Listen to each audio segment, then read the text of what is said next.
What's up, everybody? Okay, so this is Awkward Academy, and we're doing our Game Gab, where I host, and this guy Gets to doesn't, interrupt him. for once.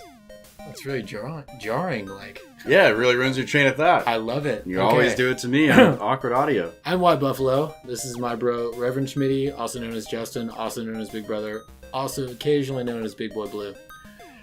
So, the topic for today is going to be the games of the upcoming year that we are excited about. So many. He gets to go first. Alright, number one on my list. Doesn't mean it's the most anticipated on the list, it's just the order I thought of them. Mass Effect Andromeda. So, I beat the second one, beat the third one. First one, combat was boring. The way the guns overheated instead of running out of ammo, I was not a fan of. I just did the comic book DLC where you have to pick your choices for the second game.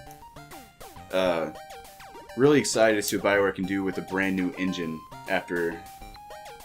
How many years has it been? 5? Yeah, Like 5, 6 years since number 3. I love the diverse worlds and the cool abilities. I always go soldier. I'm all about the guns. I don't really want all the biotic stuff and the omnic, whatever. The only one I've ever used was the blade, just to like punch the shit out of something. The loyalty missions, really cool idea. I like unlocking those new abilities for your squad. I like the Asari a lot. Asari are hot. You can sleep with a lot of stuff. I made a mistake and went with Ashley. Because I kind of, in my head, she always seemed like the canon one, you know? Yeah. Like, she's the one Shepard should wind up with for the sake of the plot. But this new one, I'm definitely not doing that. Like, my guy's gonna be me. I'm gonna go with the one I like. I got you. Yeah, I was a Liara kind of guy. I liked her more, but fuck Actually, man. not Liara. Who's the Quarian? Tally? Tally. I was all Tally. She was fly. You don't even get to see what she looks like. At the very end of, like, 3, if you play your cards right. I don't remember. Maybe I did that. Maybe it's a romance only option. I don't know. I did Ashley. I mean, I still got to, like, do with Dolly. She was all like, yeah, I took a whole bunch of antibiotics, and my nose was, like, running for a week, and I got a cold now. But it was so good. And, like, I mean, that's just like every woman I've been with in real life, so I mean... They all spontaneously get the flu as soon as they see you naked. Yeah. Like, "Whoa!" Okay, let's go. Hurry. That's how it is. So yeah, I'm excited to see what BioWare does. Brand new engine, billion years off the market, ready to sink my teeth into a new RPG. Because like, I'm probably never gonna finish The Witcher 3. I already beat Fallout 4. Got like 150, 160 hours into that. I put like 60 hours of Skyrim Special Edition in a week, so I'm kind of burnt out on that still. And this will be something new. Like, I don't really play a whole lot of sci-fi. So, this will be cool. What you got? Alright, Mass Effect Andromeda is also on my list. But I am also kind of excited for Planescape. I know jack shit about this one. Alright, so... Educate me. I'm a tabletop D&D nerd. You're a tabletop D&D nerd. Planescape is another realm of D&D, kind of like Forgotten Realms. Okay? So, the idea behind it is that they're finally making another current-gen, tabletop-based RPG. Okay? This one's by BioWare. Hold up. So, it's not a video game. It is a video game. So, it's a video game of a tabletop game. Yeah. So, is it like a card game? Like a Yu-Gi-Oh game? No. You play on your DS or whatever? It's like Knights of the Old Republic. So, it's turn-based RPG. Yes, closer, but it's kind of like Knights of the Old Republic and more acceptable for the current gaming format. So I think it's going to be like ability bar on the bottom, kind of like Neverwinter. I don't know what that means. Oh. I've never played Neverwinter. Real-time World of Warcraft. So, do you still click on your abilities at the taskbar? See, I don't know. The only gameplay I saw for it was from the old one, the Planescape one. Whenever Well, here, you continue with your thing, and then I'll poke holes But in it when I ask questions. the idea behind the Planescape setting is that like there's more realms as it goes. They even had like supplemental books for the D&D universe. It's actually where like they started like working on the weird stuff like Tartarus and the realm of Elysium. We went to Tartarus once, didn't we? Yes, we did. Our old campaign in 3.5. Indeed, and Dristo Erden went there once when he was in Waterkeep. Either way, so it's gonna be good because I mean they haven't done anything like that in a long time, and Neverwinter was one of the best-selling games of all time. Really? Like it was very well thought. Well, highest rated games of all time, not best-selling. Okay. But like it was so well thought of. Not the RPG that I'm sure everyone's aware of, but like the older one, they made so many expansions to it, and these are like 5 discs long for each one. It was ridiculous. Discs. Yeah. Multiple discs. Was it like back in the PS2 era or what? Yeah. Well, it's when it started, and it continued. Like they were just pumping them out. They had like an Underdark expansion. You could unlock Dristo Erden. Oh, really? Yeah. They even had a Baldur's Gate campaign or a Baldur's Gate game that was similar to it, same vein. Okay, you and TJ have talked about Baldur's Gate. I've never actually played it. It's kind of like a dungeon crawler, ain't it?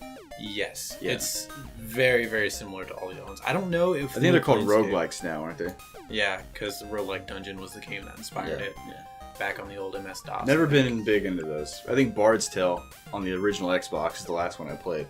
Yeah. That was like that. The big, like, top-down camera and you running around doing stuff. I'm hoping the new Planescape kind of steps outside of the whole roguelike dungeon thing or the dungeon crawler idea. I don't want another Champions of Norath. So that could be good. And that's the same vein as Bard's Tale, which is also on my list. They're apparently making another one of those. Oh, look at that segue. So, almost like I'm a pro at this or something. Boom. So yeah, there's mine, Planescape. Hoping they do big things. It's BioWare, so I'm sure it could. They do good shit. So my next one on the list, I see you also have Legend of Zelda: Breath of the Wild. So game's been in development for years, and I think they showed it at the E3 like 3 years ago. Like yeah, 3 everyone E3s thought ago. Zelda, or everyone thought Link was going to be a woman. Yeah, he does look pretty girly. The cell shade, like watercolor looking graphics look really cool. It's kind of like a mix of Wind Waker and Skyward Sword. The combat looks really cool. You can pick up, random weapons off the ground. Your bow's got that, like, fold-out arrow head thing, so it, like, shoots a laser beam. I've seen fire arrows. I've seen explosive arrows in gameplay. You can capture random horses, so it doesn't have to be Epona. And you can still do music stuff. I saw later gameplay over at Kinda Funny, it's right here, where there's these contraptions you wake up, and they're like gigantic mechanical. Like this one looked kind of like a big spider thing, kind of like the robot from The Incredibles. Mm-hmm. It looked like that, and you got to go take all these guys down to do something. So it's like Shadow of the Colossus. Because I feel like they were getting kind of that thing. Every time you bring up that game, it just makes me mad. Here's a little backstory. So we're in high school. PlayStation 2 is like just dying out, right? And this guy always talking about Shadow of the Colossus. He's like, "Oh man, it's so good. You got to play it." I'm like, "All right, if I get around to it, I'll try to pick it up." My birthday rolls around. He gives me Shadow of the Colossus. He's like, "Here you go, man." I'm like, "Awesome." Pop it in my PlayStation 2. Hit it. Cannot read disc. I'm like, "All right, pop it out." Breathe on it. Wipe it on the shirt a bit. Can't read disc. So I look at it. Just covered in scratches. Like, he didn't go buy that himself. It's probably like his own copy that he's secondhand, like, actually fucked up and just gave to me. And it didn't work, and I've never played it. Ever. But yeah, so they were getting into the vein of Shadow of the Colossus with Twilight Princess. A lot of the boss battles were along those lines, especially the new version of Morpha. I never got far enough. We've probably covered it before, but for those of you that don't know, me and Legend of Zelda have a long, complicated history in which my save files mysteriously disappear or get corrupted, and I've never beaten a single Zelda because of it. If you did Phantom Hourglass, I'm pretty sure you'd beat it so easy. I'm in the Fire Temple on Ocarina of Time right now. That's the furthest I've ever been in that one. So there's that. My last Ocarina of Time save is in the Fire Temple. Well, I have the 64 game for it somewhere in my closet. Like, I know I bought it before, so I felt okay getting an emulator for it on my PC. So I got like an HD texture pack on it and a tweak that makes it run in 16:9 aspect ratio instead of 4:3. It's pretty nice. So yeah, Breath of the Wild looks really, really cool. Probably gonna get it on the Wii U because I've already got a Wii U, and I wasn't quite sold on buying the Switch yet, just because there's not enough games and third-party support. Yeah, they're making a good push for it, like they should, but when they're showing off games like Skyrim, which is not going to have. No, it will have Skyrim, but Really? that is a good example of a game that came out like 6 years ago. You know, it came out in 2011, and they're like, hey, this is going to be on our system. I'm like, well, that would have been good 6 years ago. So, I'll hold off on the Switch, pick it up on the Wii U. And then your Wii U will light on fire. Why? Oh, to continue the history? It might. Twilight Princess was on the Wii. Like the original Wii that I had, and I lost save files on that one too. I don't know how. Alright, so the God of War game that's coming out soon. That was I on my believe list you as said well. Naughty Dog is going to be taking that one over. No. They said it was the same guys who did Last of Us. What? No. It's Sony Santa Monica. Oh, shit. Oh, I was misinformed. They own God of War. I just figured they were sharing the love. Alright. Either way, the new God of War looks really, really, really, like, zoomed in. A lot less, like, far back slash and stuff, you know? Maybe they have writers from Naughty Dog. Maybe that's what it was. Could have been. I know they did that with Infinite Warfare 2, though. So, it also could just be that we're getting it mixed up. Let me look it up. You keep going. Alright.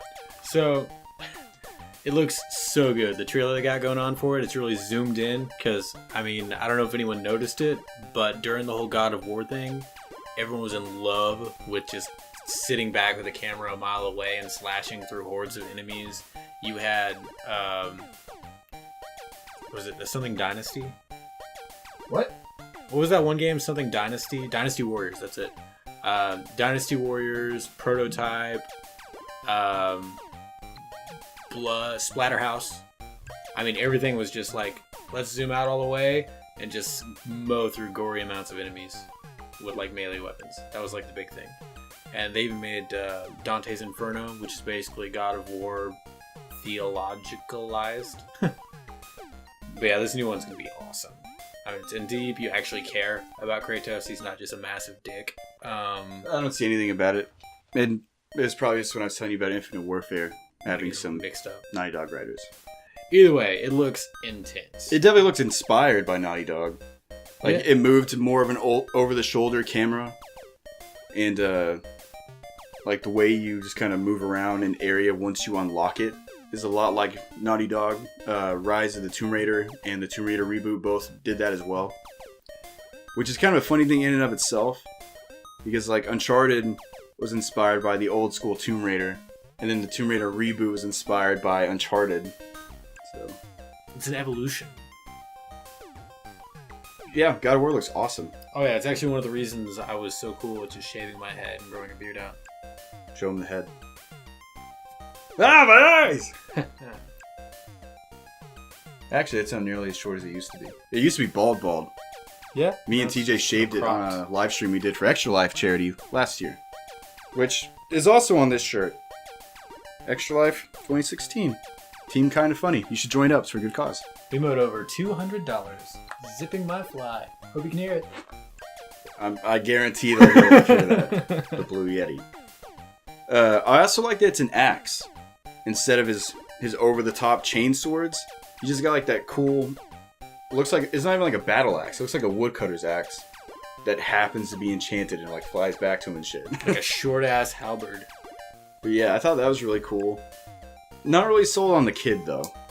I think it's going to be the new Ellie. I mean, not as lovable as the new Ellie, because the new Ellie, you just sort of like hold her. They released the kid's name. Well, somebody found it because there's like a song from it from the E3 demo, and it was titled in the text like "Meet Kratos" and blah blah blah. I think it starts with an A. Do you remember? Nope. It doesn't matter. I'm not sold on the kid. Like, I get that Kratos, now he's the dad, and there's like that thing where I think you tap a button or something to like control his rage or whatever. When you're talking to the kid and whatnot, and then you can finally let it out during the fight with that Cyclops or whatever it was. So I think it's a cool character dynamic for him to have the kid there. But like the kid messing up the shot with the bow when he's trying to kill that thing, that was also kind of annoying. Yeah, I mean, to be fair, he's already had a kid. He just happened to kill it. Yeah, her, little girl. Still got her ashes all plastered to him and shit. Awesome. That's parenting. Next on the list. Red Dead 2. So, Red Dead Revolver, back in the original Xbox. I never had it, but I played a lot of it at my cousin's house, at Jesse's. Mm-hmm. Played a lot of it. Only boss I specifically remember was this pig guy. He's like really fat, and I think he threw dynamite sticks everywhere. I remember fighting that guy specifically. Red Dead Redemption comes out later, Xbox 360 I got it on. Beat the hell out of it. Didn't have the DLC. The Undead DLC looked cool. I never got it though. But I beat like the main storyline. Probably put at least, 80 hours into that game. Maybe even 100, doing all the side missions and races and random encounters, and it's just a really, really cool game, man. Like, it had cool achievements and trophies too. Like, did you ever do the one where you take someone and you lasso them and then you leave them on the train tracks for them to get ran over? Nope. Well, you get an achievement for it if you do. That was a fun surprise. Yeah, I like the kind of open worldness of the game. Like, it definitely was truly Grand Theft Auto and horses. And those horses, man, like, I played a lot of Elder Scrolls and The Witcher 3, with Roach. But no game has had horses that looked as good or controlled as well as Red Dead Redemption. Those controls, those races were, so good, man. Yeah, and the variety of horses they had. Like, you could definitely, pick up the fact that some horses were just better breeds than others, but it wasn't like Shadowmere versus, other horses. The black one was the fastest. I remember that. Like, there was three specific breeds you could buy. And the black one was the quickest. And I think the white one was the slowest, but had the most stamina. And then the golden colored one was in the middle. And that's the one that I got. Like, I bought that one really early on and just kept it throughout the rest of the game.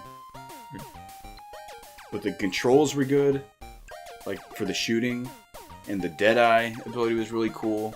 The setting was cool, the characters were cool. I really, really hated the antagonists. So, I think they nailed that. Those two agents, I forget what they were for, FBI or something old.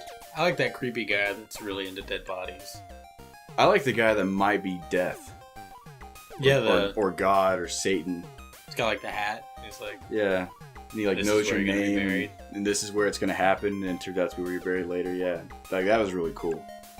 Speaking of the bury thing, though, one thing I do not like about that game is if you play far enough in the story for John to die, you get forced to play as his son, and his son is weird looking. So your character model just doesn't look as cool, and his voice is more annoying. John's got that yeah, low thing, but his son's got more a yeah, shrill, higher pitched voice. It doesn't sound as cool. So that kind of sucks. But yeah, awesome game. Rockstar is always doing bigger and bigger and better and better. Red Dead Online already existed with the posses and everything. And seeing as Grand Theft Auto 5 is still charting crazy high sales because of online, I'm really, really, really curious what Red Dead Redemption is going to have 2 for online. Yeah, I played the Red Dead Redemption Online, and it would have been more fun if the servers were better. Well, I'm sure they've worked out a lot of those kinks with Grand Theft Auto. Yeah. And that was a long time ago by now. There was a subtle degree of fun to like dynamiting the hell out of people you don't like, though. I remember starting. You start with a donkey instead of a horse, don't you? Yeah. Yeah. I went full Mexican on it. I had like a sombrero on my donkey. Like, that was how I ran. I got a little bit past that, and then I started getting hunted by like way higher level, better equipped players, and I was just like, all right, this kind of sucks. Actually, I was specifically a fat Mexican. Like, fat Mexican, like, had like a poncho and then like a sash and like a giant ass sombrero. It was awesome. Well, it was commitment to the character. What do you got? Actually, I really went through all of my list. Really? Yeah, I put Bard's Tale and Planescape together. I mentioned Bard's Tale earlier, but we didn't really get into it. Alright, so Bard's Tale. It's been around since like what, Super Nintendo? Maybe. I don't know. I mean, it was like, I've only ever played one, and that was on the old Xbox. yeah, I played like, I forget if it was Sega or Super Nintendo. But I love the humor in that old game. one. And like way back when it was a top-down like Pokemon style RPG almost, where you're just kind of like a little tiny sprite. Like, that shit was revolutionary for its time. And if there's one thing we're learning, like, every time a generation goes forward and changes up the dynamics of a game, it gets 1,000 times better. Like Prince of Persia, okay? First Prince of Persia, giant sack of shit. Wait, when you say first, do you mean like the old one, the side scroller? Yeah, side scroller, like... Okay. I thought you were talking shit about Sands of Time. I was really like, whoa, hold up. No, Sands of Time is like Sands of whenever Time they is decided, awesome. hey, let's take this basic, like, vague premise, okay, and just change the way it's done. Like, if they went Fable with Bard's Tale, that'd be awesome. The first Fable. Fable 2 and 3 can go bite it. Yep, they blew. But, like, the whole behind-the-shoulder plus, like, dynamic RPG, I think a redo of the classic Fable, or, like, a spiritual resurrection, is what the world needs. I don't know. I mean, it was just so good. Yeah, but they kind of oversaturated the market with it afterwards. Because then everybody was doing the whole, you can be good or bad. You can make left and right choices. Like the first Fable, I think it was great, don't get me wrong. Like, it was an awesome game. And it did change a lot of stuff. But then, like, the same way Fable 2 and 3 sucked and died is because it didn't continue iterating. And everything else caught up and copied. You know? One of the things that I really enjoyed about The Witcher a whole lot, and I think like The Witcher is probably the closest to a spiritual successor of Fable 1, like when you break it down, I feel like was the fact that you don't really have just the moral, like, you have good choice and bad, you're good, you're evil, you know? I thought The Witcher was actually like emotionally compelling with its choices. The writing was really, really, really good.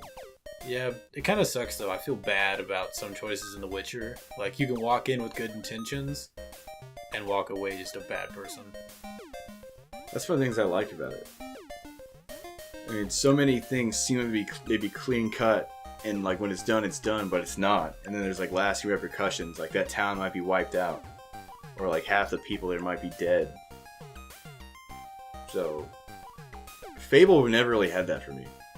Like, Fable was very clearly, this is the good path, this is the bad path, and that was really cool at the time. Bard's Tale, I don't really remember making options.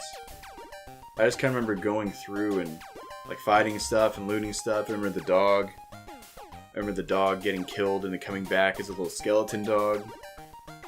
I remember some dying guy. Like, I leaned down over him for him to whisper. And the narrator starts talking, and then the bard talks to the narrator, and he's like, actually, he told me to get off his chest because he can't breathe. And I thought that was funny, like George of the Jungle. So if the Bard's Tale continues like with the humor in the writing, I don't know if the gameplay will be a game I'm really interested in anymore, but I still think like it'll be a cool story. Please no top down, just go behind the shoulder. Yeah, controls and combat are all big things for me. I feel like a childish Witcher, or like a more unnecessarily lewd, humorous Witcher, would be enjoyable. Yeah. Like, Witcher's got grit. One of the reasons I've never finished Witcher is because it's a heavy game, you know? Yeah. Like when you're playing it, like there's a lot of stuff you got to do and take into account, and It's a These soap choices opera can really game. screw up like everything you're working for. You might lose a character you want to last to the end. And I've already played. I played like 60 hours in. Got a new computer. Lost my old save because GOG Galaxy does not have cloud saves yet. Y'all need to get it. And now I'm like another 60 hours in on a new account, which has also contributed to why I have not finished it yet. But I'm still playing it from time to time. It's that good. I keep going back for more. And if Bard's Tale can even remotely replicate that, and they do change the combat, then it might wind up on my list. Yeah. I'm just saying, like, I'm excited for what they do. The last one will be a quickie, because I don't know anything about it. The last one on my list is Lego Worlds. I literally read about it while I was double checking my list, like 5 minutes before we started the show.